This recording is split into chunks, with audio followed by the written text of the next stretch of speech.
Hi, everyone, and welcome to another episode of Paradox Untold Stories from Athletic Directors. I'd like to start with a thank you to our sponsor, Ticket Spigot. It is the official ticketing partner of the NIAAA. Very excited. We have another doctor on the episode today, Dr. Lisa Langston. Hello, how are you? Hello. Hey, thanks for having me here. We are very excited to have you.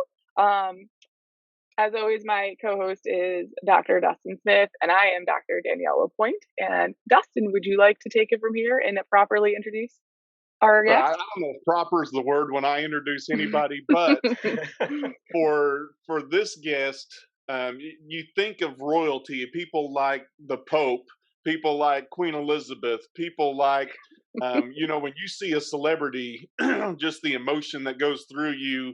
Um, and this is no different. We actually have royalty with us today. Dr. Lisa Langston is the director of athletics for Fort Worth ISD, and we can talk about what ISD means and how that is integrated in the state of Texas, what that really looks like.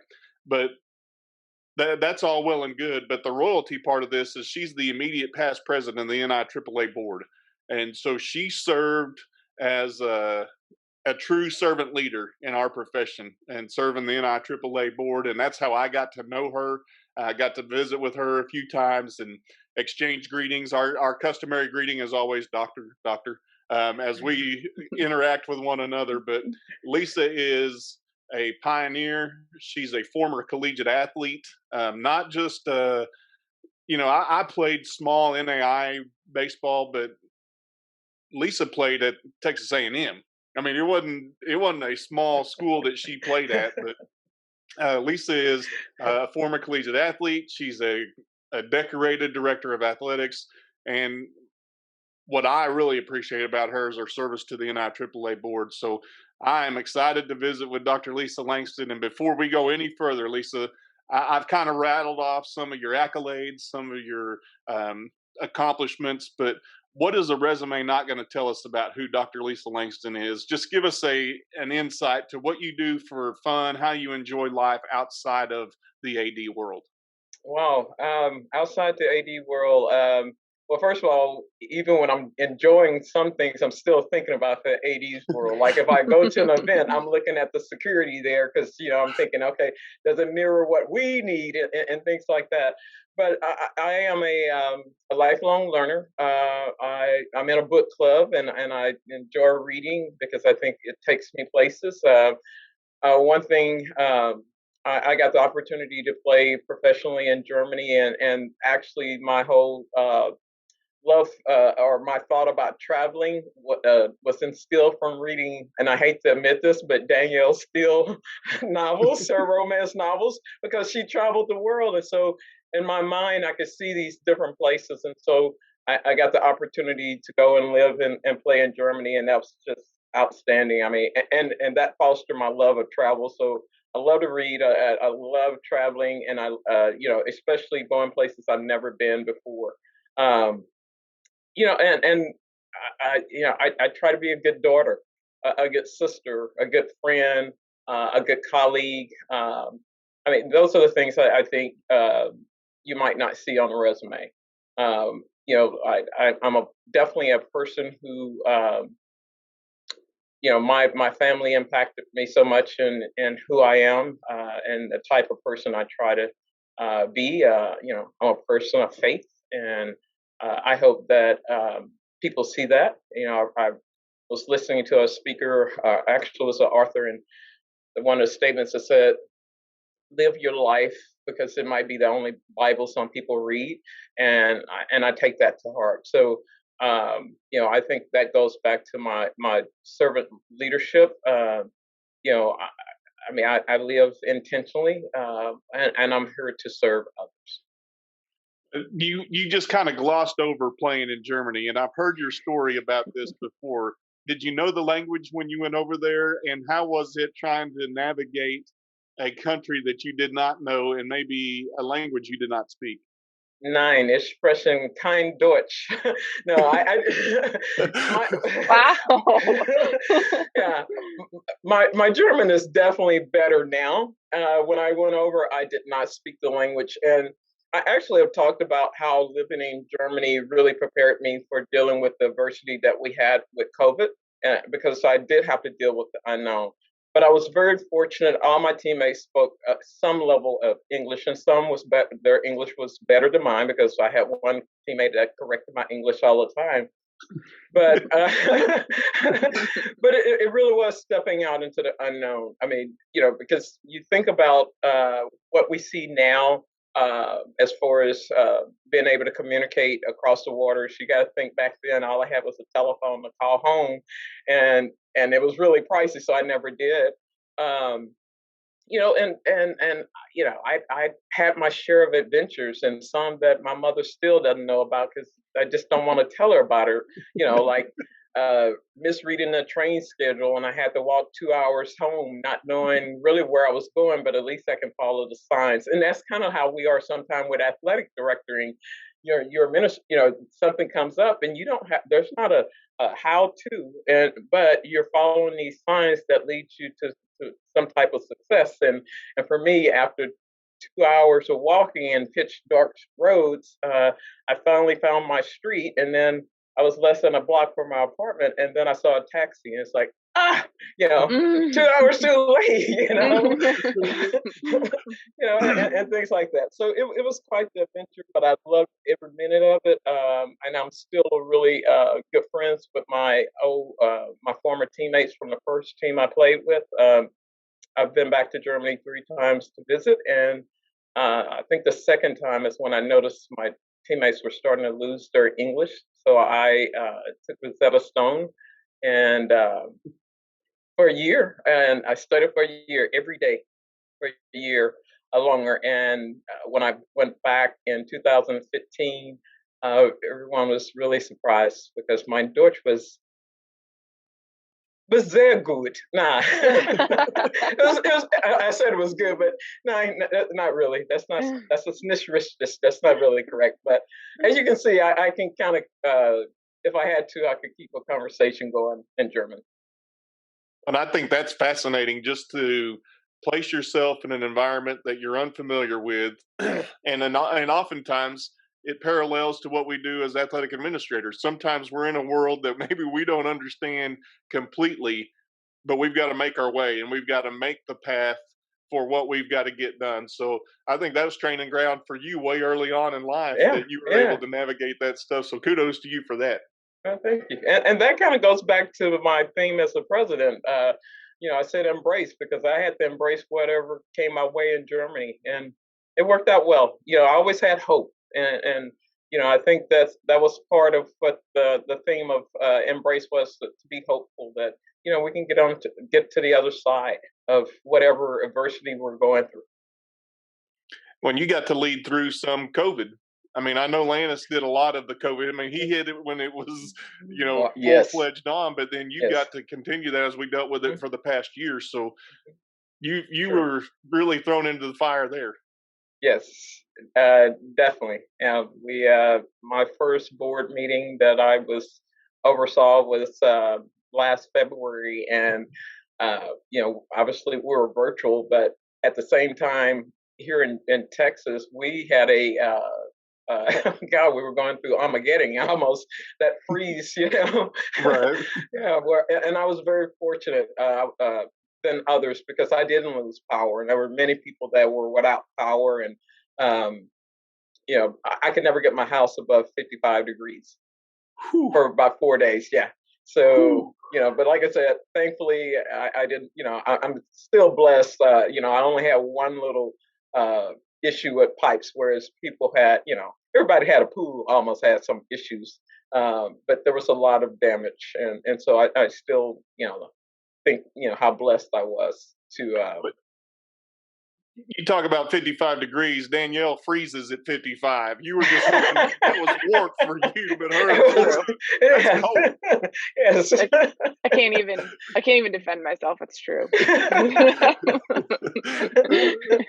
Yeah. Yeah. I saw that whole freeze thing on the news, and oh man, it was awful. I felt so bad Yeah. for you guys Hey, in Texas. well, Yeah. hey, but it's kind of like being an athletic director. You prepare yourself. I mean, this time the meteorologists, they were spot on, and so I made sure that I had enough food in my house Mhm. beforehand. And so for the 4 days, I didn't even open my front door. I never went outside. And other people went out and they played in the snow and all that. But it's like, no, because I don't have any heat. So I don't need to open my door. I need to keep it closed because I don't need any of the heat that I have in here to go out. So, yeah. So that And also this tell is you I'm a bit of an introvert too, because, Mhm. for 4 days, I kept myself rurally entertained. well, and which is crazy in the city of Fort Worth, which is such a large metroplex anyway. Dallas Mhm. Fort Worth area is so Mhm. big, and for you to be able to just kind of hunker in yourself Mhm, and just say, "Hey, I'm not leaving the confines of my mhm, house." mhm. But you mentioned it's a lot like athletic administration when you couldn't control any of that. You No, couldn't control whether or not you had heat, whether or not you had electricity. right. You just had to adjust to whatever was thrown your Eh, way, which is, I think, symbolic of what we do in the everyday world of athletic administration. Very true. Very true. So, with that being thought of, um, we can talk your history, and these are great stories for me that I can Mhm, talk about. mhm. And it's really cool moments for me because I know who you are and the person that you are. But I know as an administrator, you've had some stories that you've dealt with that you think the point of this is, man, I can't believe it happened at that point. So let's dive into some stories that you may have for us. You know, I think I've forgotten more things than I can definitely remember. But I just think and these are just little things. You know, they say quick hitters, and that's kind of what comes to mind. I had a situation with a middle school tournament, and we had some transportation issues, and so one of our games couldn't be played, and it was going to be a seating game, um, and so it impacted another school's ability to be like in the top four to advance in the little tournament. So the game wasn't played. The parent of the team that's going to finish fifth calls me, and he's upset because now his daughter's team is not going to be in the top four. And I mean, he's just giving me heck. He calls us stupid, and he just goes on and on and on, and he's just berating us and all that. And I said, hey, now if the game would have played, it wouldn't have impacted anyway, right? Because looking at the box scores, you knew which team was going to win, and he agreed. He knew that the team finished where they were supposed to finish, and they also knew that if they won their game, they would bump up, but they didn't. And so he goes on, and I at some point I just realized, okay, there's nothing I can say, you know, and so I stopped talking. And this is a middle school. This is a middle school parent, yes. And I just stopped talking. And then all of a sudden he says, are you still there? And I was like, yes, I'm here. I'm just listening. and I think for him, he could finally hear himself and understood that, hey, you're making a big deal. I understand your point, but you also know the truth of the matter. And I had to give him kudos for sticking up for his daughter. I understood that, but he also knew that he really didn't have an argument. But when he called me stupid, that was, and our whole department, that really just kind of rubbed me wrong. And I felt like the best thing for me to do was just to be silent. And I think the silence worked because in that silence, he was able to hear himself. If I kept engaging him, then it's more, it just more antagonistic, and that was not the case. But we ended that phone call on a positive note, and we just left it at that. And so then it makes me think about another middle school parent that called, and he was complaining about the officials. And you guys know how the calls we get. And so this parent, this father's calling. He's like, the officials, they were awful, and our team, they were making calls against us and not against the other team. And he just goes on and on and on and on. And finally, I just stopped him and I said, let me ask you a question. Did your team win or lose? And he said, "We lost." And I just told him, I said, "It's funny. I never get a phone call from a parent about the officials when they win." I want that phone call. Right. I want that phone call. And so I think he realized, yeah. I said, because the officials didn't score not one bucket. I mean, they never do. And they're human too. And I have to also tell them it's middle school. So you got to remember the officials you're going to receive at the middle school level are middle school level officials. Although I should say this, our association, they try to put a rookie official with a veteran. And that way, Right. to counterbalance and because it's a training for the middle school. But that parent, I think, he even chuckled because he realized, yeah, you're right. If they won, I wouldn't be calling, and the outcome was the outcome. And so a lot of the things, you just hear people make crazy statements, uh, at a regional basketball tournament. I just thought about this. Um, you know, we our girls had gone to state, one state in 2005. So in 2005 and 2007, and they went in 2006. So in 2008, we're playing regionals, and I think we lost in the finals. And I heard these people complaining about the coach, and I can't believe he had so and so doing this, and blah blah blah. And it's one of those. Sometimes you hit me at the right moment. I might engage in a conversation that normally I wouldn't. But this one, I couldn't let it go. And because these are gentlemen that I knew as well. And so, they're going on about the coach, and I can't believe she did this, and blah blah blah, and why didn't she have this player down? And I just looked at the two guys and I said, I went to every one of their practice leading up to this championship. And I guarantee you that is not what the coach has that player to do. I said, sometimes players get on the court and they have their own mind. Right. I said, but I guarantee you that's not what the coach was trying to do. She's trying to win, but she still can't get on the court and run the offense for them. She can only tell them, and she's a great coach because she's at another school district and just won back-to-back championships, and I'm very thankful that we had the opportunity to have her in our district. But I try not to sit around people when I'm at games because the things they say, if it's not the officials, it's about the coaches or it's about the kids, and I just think it's safer. I've been at games where I've left the gym because I thought I want to keep my job. Yeah. I want to keep my job. That's such a great point because you're the second AD that we've had that has commented on, find a spot in the gym or in the stadium. That's kind of a way, and have an exit route, an entry route and an exit route that's maybe not with the fans. But two other points that come right up with your stories are, sometimes parents just want to be heard, right? And you just have to listen. Sure. The other thing is the 24-hour rule is so important because that is that cool off time where they can see the light that they're not seeing right after a game, perhaps. Yeah. So those Yeah. are definitely things that I think wish we could, implement a little harder in parents. But but yes, great advice and takeaways from all of those stories.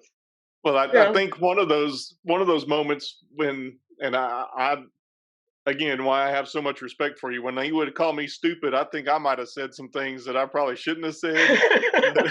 I mean, there's some moments, and that's what we have to do as administrators is pump the brakes, because as a human, I want to respond in a certain way. When somebody's calling me stupid, I want to say, hey, wait a minute.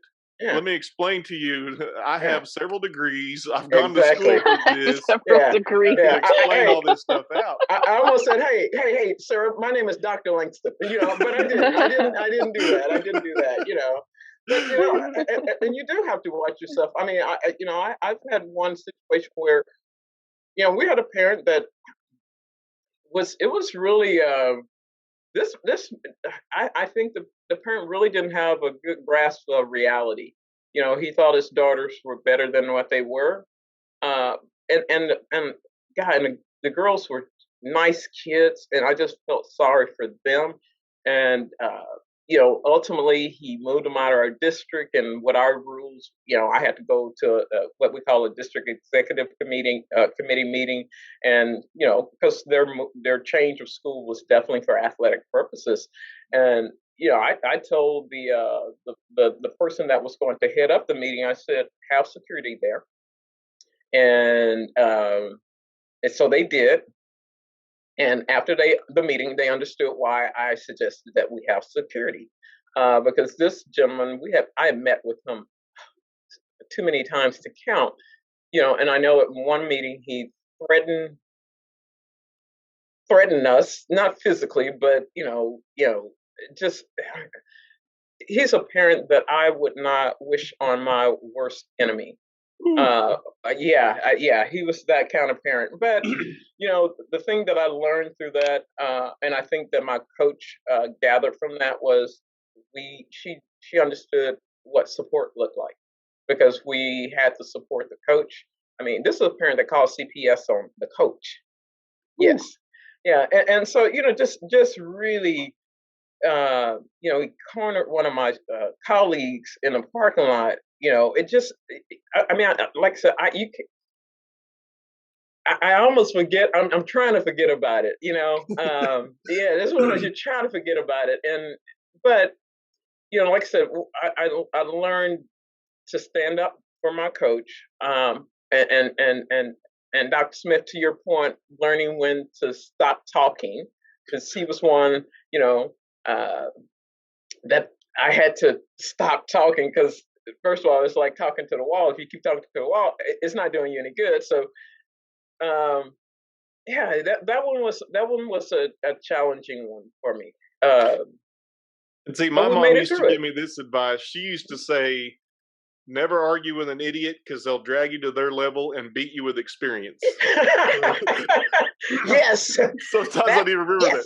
Yes, that would be that father, and but like I said, I wished his daughter well. I remember we met here in my office, and you can't see this, but I have a shelf with all my doodads and things.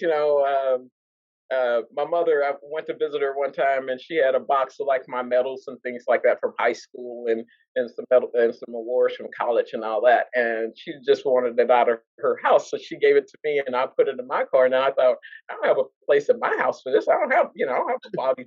So I just have all the stuff here in my office. So anyway, I brought that father's his oldest daughter into my office, and I talked to her, because I could share with her, she's trying to go where I did. She's a kid that should get a basketball scholarship, because she's smart. I mean, that's the thing. She's really smart. And I think by bringing her in and talking to her and showing her some of my mementos, and having her, giving her the opportunity to ask me questions and things like that, she knew that I understood that she was not her father, that this was just the circumstances that she was in, but I was someone that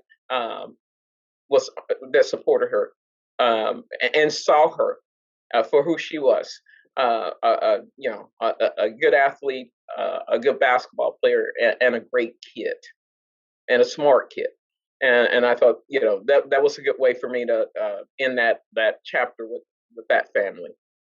So, just to give our listeners some perspective, Lisa, talk about the size of your school district in comparison to, in conjunction with the number of coaches that you deal with, and how you get to know these kids on a personal basis with a district that's as big as yours. Yeah. Okay. We have 16 high schools that compete in interscholastic athletics, and 20 middle schools. Through the years, my role has changed. My whole career has been with Fort Worth ISD. I'm in my 32nd year. I was a teacher coach for 5 years, and I've been in athletics since then. And I started out working just exclusively with middle school. And I did that for, I don't know, 15, 16 years or something like that.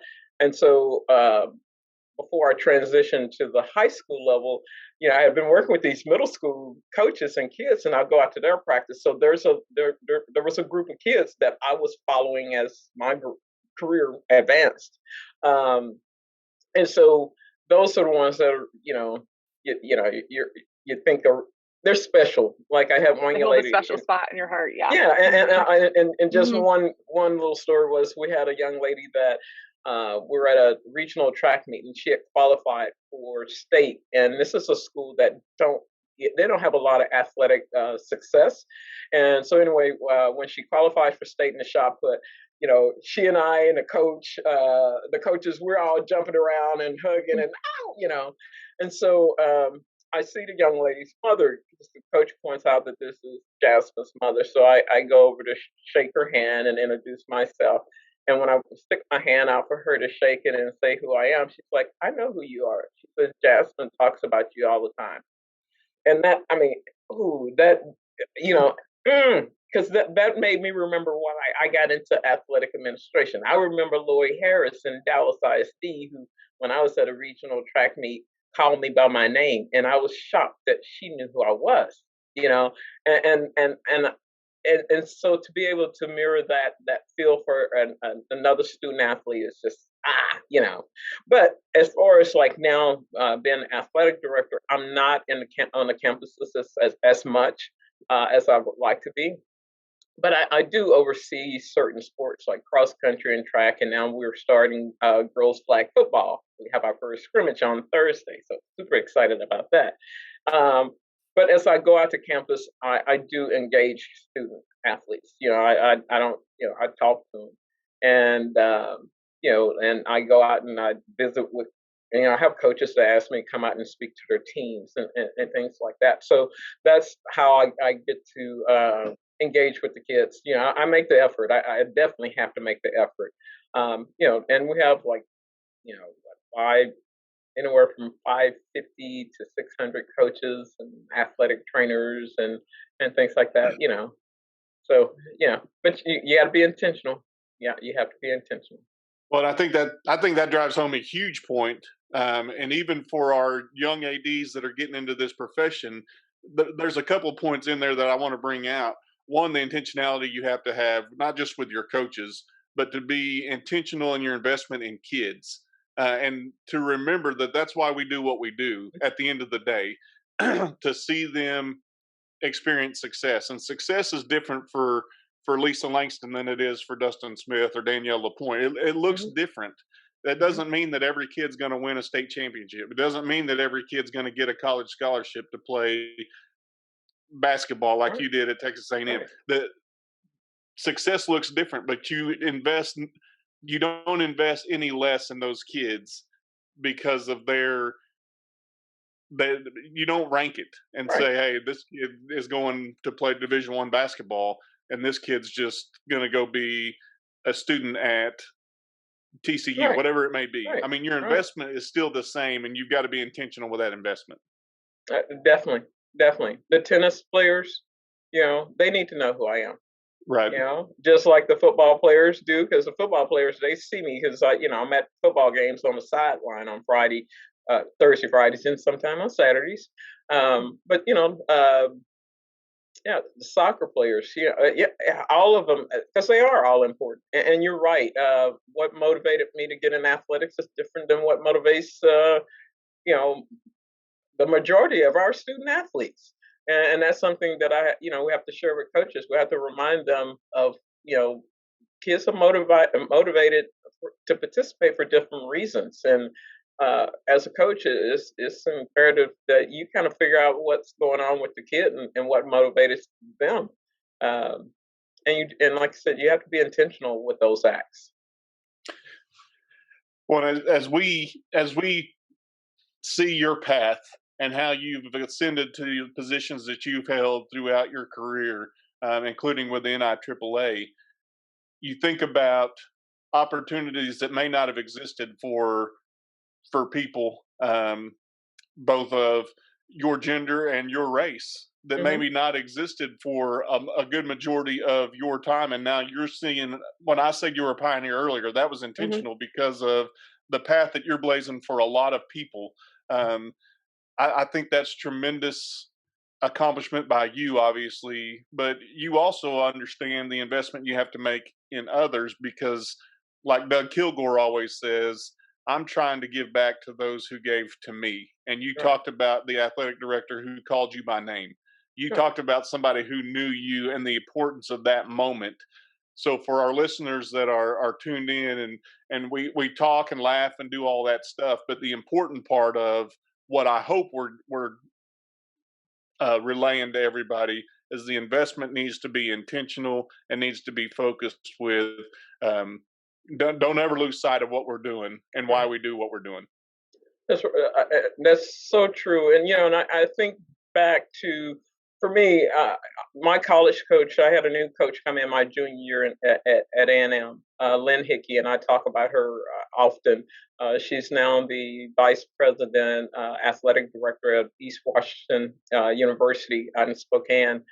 And I just remember as a player, she saw my value for more than what I could do on the court. And I don't know why it resonated with me through her, because I'm sure it wasn't the other coaches that they didn't see it, but it was something about how she interacted with me or the time she invested with me. But part of, she's a big reason why I am where I am today, because she, like I said, she made me see my value and understand the value, but she also taught me that I got to be prepared. So these opportunities that have come forward for me, I've been prepared for. And it started with Coach Hickey back in college. I mean, she was the senior women's administrator, and I watched her as a leader in our athletic department, and I saw the changes that she was making, and so I got to see some great leadership as a student athlete, and I saw how all our programs thrived under her leadership, and the investment and just her thought process, like one of the, and this is something that I guess the leaders in our athletic department didn't think of back then was they didn't charge for our women's basketball games. Just open the door, everybody could come, and of course our attendance was nothing. And so when she Right. comes in, she immediately says, "No, we got to charge for the games because it's a value. There's value in it, so you got to charge for it because that's what you do. And of course, our attendance increased out of that. And where other people have been fearful. And so I think I learned how to take risks from her, because we as athletic administrators we take risks. And sometimes it works out, and then sometimes it's a lesson. But you got to, you have to be willing to put yourself out there, be a little vulnerable, and and think in terms of what we do is for others. I'm going to share this, and this is deeply personal, but at the national, because you're talking about the NIAAA. As the president, you oversee the banquet, the awards banquet, and we have a practice beforehand, and you learn how to read teleprompters because not in Hollywood, so I don't know anything Right. about teleprompters or newscasters. So I have my practice, and it's not, it's like, okay, this is more of a challenge than I thought it would be. I don't know. I don't know what I thought it would be, but anyway, the rehearsal wasn't going as well as I liked, and so I asked, "Can I do this again? Can I go through it again?" And so, fast forward to that evening. I'm behind the curtains, and I'm waiting for my opportunity, for the banquet to begin. And my athletic coordinators here in the district, they brought me a charm bracelet, and it has charms. One that says "blessed," so grateful, she believed, toot your own horn. That's for my mother. Toot your own horn, because if you don't, nobody else will. It, it had a cross on it. It had a compass, and things like that. And so I sat back and I was looking at the bracelet, thinking about how blessed I was in that moment for this opportunity. And then I thought about what this opportunity represented, and I knew it wasn't about me. The banquet wasn't about me. It wasn't about Lisa Langston. It was about all those award winners. And so when I sat there, I thought about it. I want to be great. I don't want to be great for me. I need to be great for the people who are winning these awards. I want, my performance needs to be great so that their family and so they can enjoy this moment because it's their moment. And I think as athletic administrators, that's what we do. We're not, we want to be great athletic administrators, but we want to be great because we want our kids to have the best experience that they can have. I want my coaches to have a great experience because if they have a great experience, my kids are more likely to have a great experience. And I need my coaches to grow because as they grow, the kids grow. And so, that moment just, and I think about Oprah Winfrey with all her aha moments, but those moments, I think as I get older are coming to me more, just little things, and so, yeah, that moment, I just, and I share that, and so everybody now they know my secret. But that's that's the truth of how that came about. Well, I read a book. You talked about reading books, and you're in a book club. I read religiously, and I read a book that asked this question: Are you waiting for your moment, or are you training for your moment? And you don't know when that moment's coming. So if you're just going to sit and wait around for it, there's a difference in that mindset of whether you're waiting or you're training for it. And clearly you were training and ready for another statement that I read in a book that I think was really great was look for ways to serve, not to shine. And when Yes. you were the MC of this awards Mm-hmm. banquet as the Mm-hmm. president, you were trying to put the spotlight on them and Right. trying to Right. let them see that, hey, they're Right. shining tonight. And I'm just trying Yes. to find a way to serve so they can shine. And I think Exactly. that translates to what we do in athletic administration. Yes. You said Yes. earlier that nobody's giving you a call saying, man, those officials were great when we won. No. Nobody, I mean, nobody calls you and says, Lisa, you're doing a fine job. But when a toilet backs up, guess what? Where's that dang AD? Because that AD Yes. is not doing their Exactly. job because this toilet's not Exactly. working. That is so true. That is so true. You don't know how true that is. Well, and I So, really, I Lisa, really like how you said that, and that's something that really resonates because I think the best athletic administrators are very behind the scenes. You're behind the scenes. You are serving your coaches and your kids, and you're doing little stuff that nobody knows you're doing to make it easier for your coaches and your students to be successful on the field. Right. And I think that's a Right. very, very powerful thing. One of my favorite parts about being an AD for sure. But the other thing that I got from multiple of your multiple stories that you told were you trusted your gut.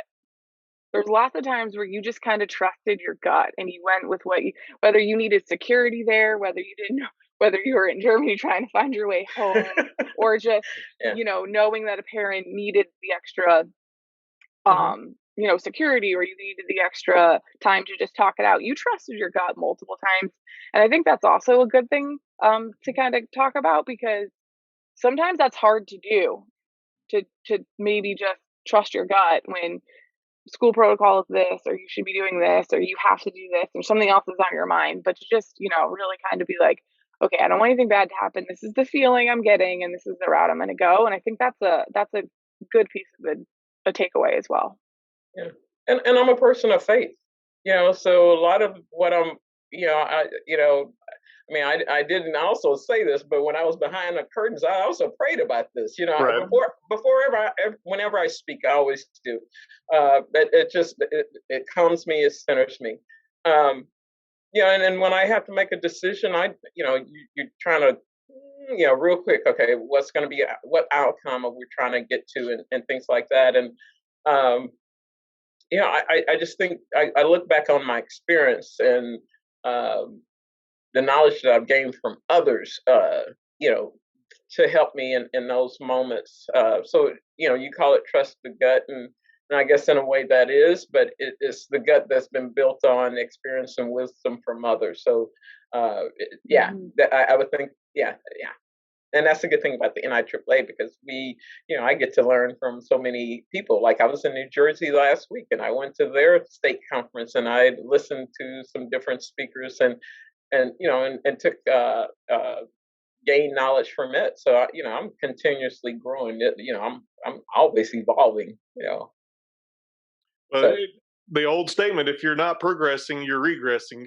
And exactly. so for you to be continually, you mentioned it earlier, a lifelong learner, continuing to invest in the education process, because as athletic administrators, and I think anybody that I've talked to and through the NIAAA, and I've gotten blessed to be around them, the Rich Bartons, who's another past president that I spent a lot of time with at our AD conference a couple weeks ago, just to see that mindset of continually trying to improve, never being satisfied that, hey, we've arrived.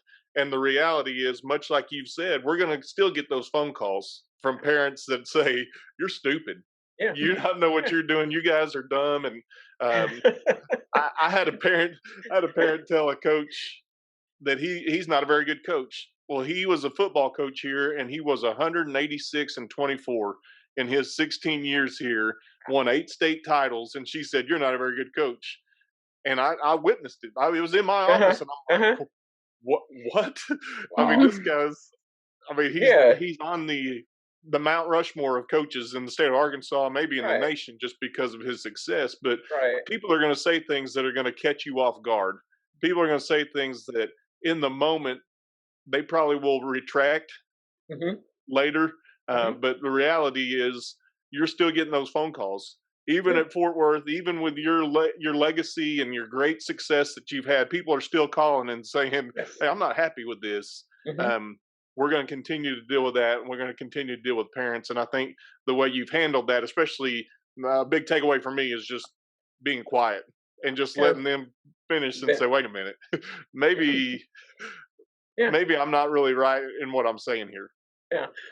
And I think I've definitely learned a lot through the years because, younger in my early career, I probably would have said popped off and said the wrong thing, because I was listening with defensive ears, and now I listen with ears to learn. And because I think a lot of times when parents call, they do want to be heard, but what I'm listening for is some element of truth in what they're saying that might be an area where we can improve. And so now I think, the phone calls that I used to fear now, if I can get off the phone call and the parent, we might not, we might disagree, but it's not a disagreeable phone call.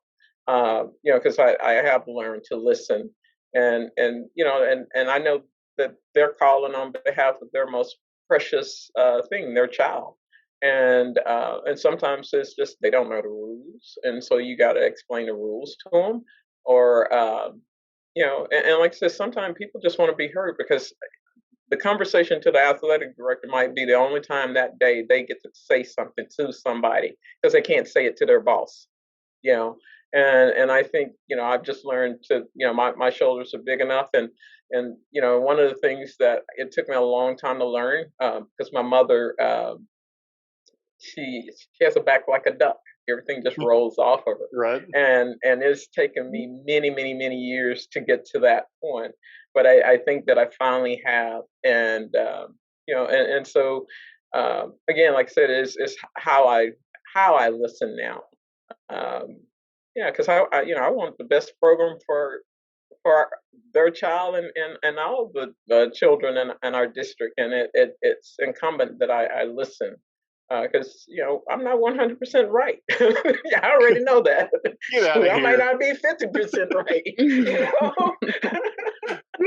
Like, And there's always room for improvement. And when you think that you can't, then we need you to sit down. Because you're going to do some harm to our kids. well, I think without making this way intellectual and way deep, because I got in trouble for that last week when I made a Okay. couple statements about being deep. But I think a key point is we listen not to respond, but we listen to hear. And I think there's a big difference in those two. Sometimes we listen to just try, hey, I got to get my point. When they get done talking or they take a Yeah. breath, I'm jumping in and saying Yes. my point. But the Mhm. reality is we need to listen not to respond, but listen to actually hear what the person's saying. Almost like you're playing checkers. Okay, you made a move, then I got to make a move. It's like no. We're gonna take this nice and slow. I mean, there's been times I've been on a phone call. Gosh, 30 minutes. That's a long time. But in the grand scheme of things, that parent, if they get off the phone and it's been a positive experience for them, they're going to share that positive experience with another parent. Right. So it behooves us to be kind. You know, be Well, kind. have you found them trying to visit with you when maybe you're at church or you're at Walmart or wherever they may see you? That's what bothers my wife. She'll be like, well, why do they have to talk to you about reserved parking at church? All right. Hey, all right. I'm gonna tell you this, Dustin. I work in Fort Worth, but I do not live in Fort Worth. I Smart live in. move. Smart. I Yep. live in. Yes. I'm from Dallas.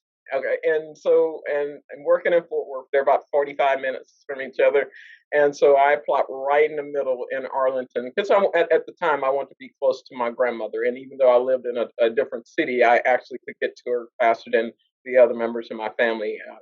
I was about 20 minutes away from her.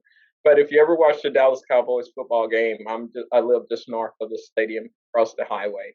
But it was that thought where I really, because playing at A&M, a small town, as a player, you would run into people that knew you at the store, and I thought as a teacher coach back in the day, I prefer just to not live in that neighborhood, or in where my kids might run into me, even if we attended the same church, because I did.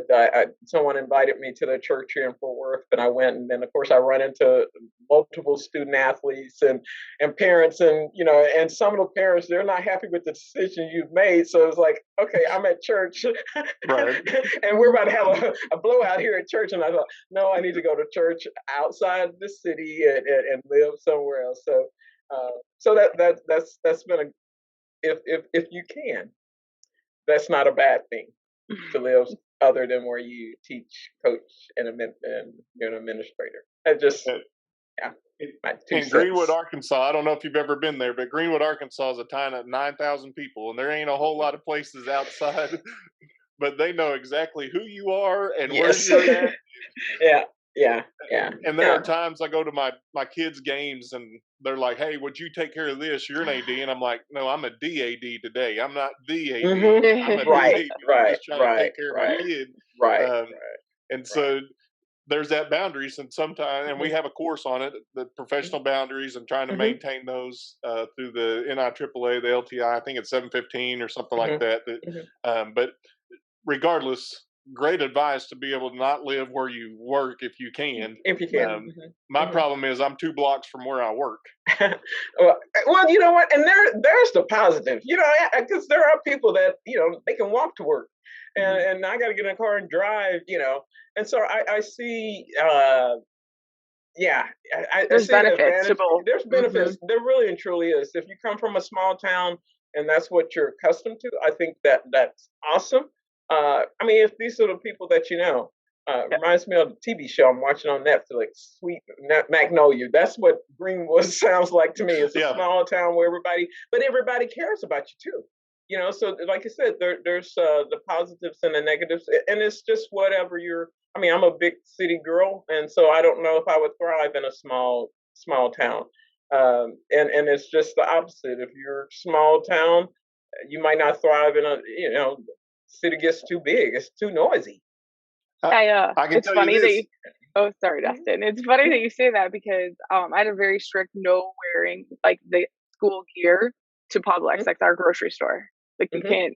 He would try to like go to the grocery store with me to be like, no, change your shirt, change your Yes. shirt. We're not going to the grocery store in our school Yes. gear to try to avoid those Mhm. conversations at the same time.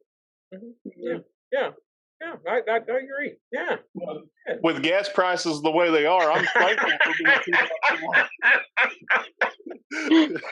Dustin's walking to work.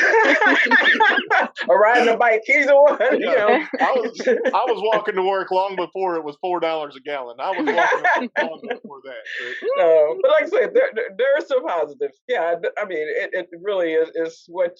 Yeah, I mean, but we need people that I mean, because you think about Texas.